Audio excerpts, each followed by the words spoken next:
Bayi ini baru saja lahir dan telah tumbuh ekor babi di pantatnya. Ibu tidak tahu apa yang terjadi. Sang ayah mengira dia sedang ditusuk dengan tanduk babi. Jadi temukan pisau tanpa ampun memotong ekor babi. Anak itu 5 tahun kemudian tumbuh menjadi anak laki-laki gemuk.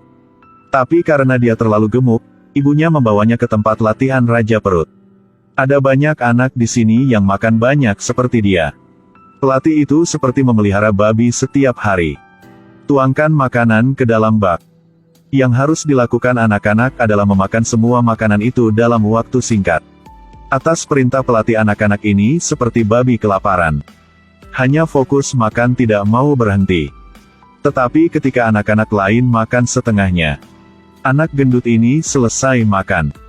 Apalagi sepertinya belum kenyang. Ini membingungkan anak-anak di sebelah. Karena pertama di kompetisi. Jadi anak gendut ini mendapat cinta pelatih. Selama bertahun-tahun anak laki-laki gemuk itu telah tumbuh dewasa. Makanannya juga semakin enak. Juga memenangkan kejuaraan yang tak terhitung jumlahnya dalam kontes makan dan minum. Dan pada masa itu, semakin banyak orang bisa makan, semakin tinggi status mereka. Penonton di tribun bersorak dengan liar. Orang-orang di atas panggung dengan mulut besar makanan. Setelah makan, mereka pergi ke belakang panggung. Memuntahkan semua makanan lalu memasuki kontes berikutnya. Tapi makanan disiapkan untuk setiap ujian. Akan setara dengan jatah 100 orang. Gizi memandang Kalman di pangkuannya di tribun. Tetap menyemangati. Dia terus memasukkan makanan ke dalam mulutnya. Tiba-tiba, hal tak terduga terjadi. Kalman karena makan terlalu cepat. Tidak bisa bernapas, jadi pingsan. Meskipun tidak memenangkan kontes penting ini. Tapi Kalman punya minat gizi. Dan Gizi juga seorang pemain pro. Setelah itu, mereka berdua kembali ke rumah yang sama. Tidak lama setelah Gizi hamil. Karena khawatir tentang kehamilan akan mempengaruhi kontes makan. Jadi mereka berdua pergi ke dokter untuk meminta bukti palsu. Lalu keduanya mengikuti kontes makan pasangan. Tetapi dalam kontes gizi sesuatu yang tidak terduga terjadi. Pasangan ini berpartisipasi dalam kontes makan. Dengan waktu yang ditentukan, jika bisa makan 500 pon kaviar di depan, akan menerima hadiah 300 juta euro. Tapi selama pertandingan, Gizi hamil dan merasa tidak enak. Tapi dia tidak memberitahu wasit. Dan makan terus. Kompetisi sudah berakhir tetapi kesehatan Gizi sangat serius. Akibatnya, dia bahkan tidak menarik napas sebelum pingsan di atas meja. Tapi untungnya, bayi dalam kandungan masih lahir dengan selamat. Tapi anehnya anak ini sekecil tongkat. Gen lemak ibu tidak diturunkan ke anak sama sekali. Gizi khawatir anaknya mengidap penyakit aneh. Tapi Kalman menghibur istrinya untuk tidak khawatir. Selama kita memberi mereka banyak makan sejak usia muda. 20 tahun telah berlalu dengan cepat. Bocah kurus dan suka sakit itu tumbuh dewasa. Tapi tetap kurus dan sering sakit. Dia sepertinya tidak mewarisi gen lemak orang tuanya. Dan dia membuka toko yang diisi dengan bangkai hewan. Melewati hari-hari hambar yang hambar. Tapi berat Kalman sudah mencapai ribuan pon. Tidak bisa mengurus diri sendiri. Hanya bisa mengandalkan perawatan anaknya. Tapi 20 tahun telah berlalu. Kalman masih keras dengan ideologi masyarakat lama. Berpikir orang yang bisa makan paling banyak bisa menjadi pemenangnya.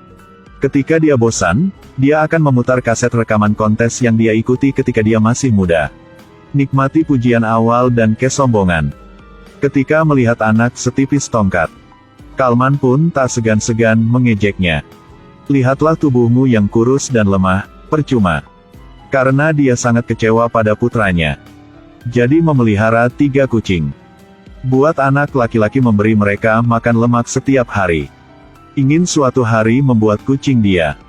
Menciptakan dunia untuknya di kerajaan hewan. Tapi setelah sekian lama, di hati anak timbul dendam. Tidak hanya harus memberi makan kucing setiap hari, tapi juga harus ngurus bapak yang gak bisa jalan. Meskipun dia tidak berhenti bekerja setiap hari. Tetapi sebagai balasannya adalah tawa mengejek sang ayah. Akhirnya suatu hari konflik pecah. Anaknya tidak tahan dengan ejekan ayahnya. Jadi mereka berdua berkelahi. Pada akhirnya, sang putra memilih untuk kabur dari rumah. Tapi beberapa hari kemudian anak yang baik hati mengambil inisiatif untuk kembali dan meminta maaf kepada ayah. Tapi yang tidak dia duga adalah sebuah adegan di ruangan itu membuatnya kehilangan akal. Pria ini memiliki berat 1 ton. Karena tubuh terlalu gemuk, jadi tidak bisa menjaga diri sendiri. Makan dan tidur semua di kursi. Dan putranya selalu ada untuk menjaganya. Tapi itu bukan pujian dari ayah sebagai balasannya. Tapi kata-kata ejekan dingin. Pada akhirnya sang putra tidak tahan berdebat dengannya. Lalu ambil barang bawaan dan tinggalkan rumah. Tetapi di ruangan itu, hanya Kalman yang tersisa. Tidak bisa berjalan, ada 3 kucing kelaparan. Setelah beberapa hari putranya kembali. Adegan di depannya membuatnya kehilangan akal. Melihat bahwa perut Kalman telah digorok. Apalagi daging di dalamnya hilang. Ikut jejak darah segar. 3 kucing kelaparan. Sedang makan lemak dan akhirnya anak mengerti. Karena pertarungan hari itu. Jadi dia lupa menutup pintu kandang kucing. Tapi kucing-kucing di dalamnya kelaparan. Karena mereka sangat lapar. Jadi menargetkan badan Kalman. Berpikir ke sini. Di hati putra sangat menyalahkan diri sendiri. Ayah adalah satu-satunya kerabat dia di dunia ini. Sekarang ayah sudah tidak ada. Dia juga tidak punya motivasi untuk hidup. Sebagai pemilik toko isian bangkai hewan, dia pertama kali berurusan dengan tubuh ayahnya. Lalu buat mereka menjadi template. Selanjutnya paksa diri ke komputer dan boot. Akhiri hidupnya. Beberapa hari kemudian, ketika seorang pelanggan datang ke toko untuk mengambil sesuatu, menemukan ayah dan anak meninggal. Jadi mereka mengambil template ayah dan anak itu. Letakkan di museum di sana. Agar pengunjung nyaman berkunjung. Ini adalah akhir dari film. Jika Anda berada di usia di mana lemak adalah standar kecantikan. Apakah Anda berjalan di jalan yang sama dengan Kalman? Akhirnya, saya ingin bercerita tentang bayi dengan ekor babi. Lahir, kemampuan makan mengejutkan orang lain. Menerima penghargaan yang tak terhitung jumlahnya. Tapi akhirnya jadi makanan kucing. Terima kasih untuk semuanya. Sampai jumpa di video selanjutnya.